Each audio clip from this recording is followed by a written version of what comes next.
5 things you need to know today before the markets open with voxmarkets.co.uk. It's Monday, the 22nd of March, 2021. At 5, Turkey's currency has tumbled as much as 14% after President Erdogan sacked the country's central bank governor over the weekend. Nikay Agbal has been credited as a key force in pulling the lira back from historic lows.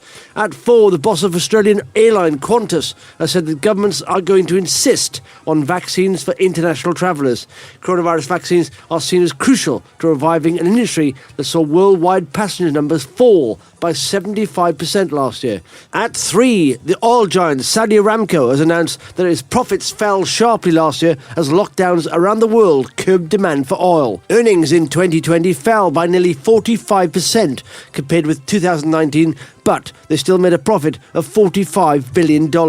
At 2, the UK is heading towards a catastrophic digital skills shortage disaster, a think tank has warned. The Learning and Work Institute says the number of young people taking IT subjects at GCSE had dropped 40% since 2015. And at 1, Boris Johnson is expected to speak to his EU counterparts this week as a row over COVID vaccine supplies continues.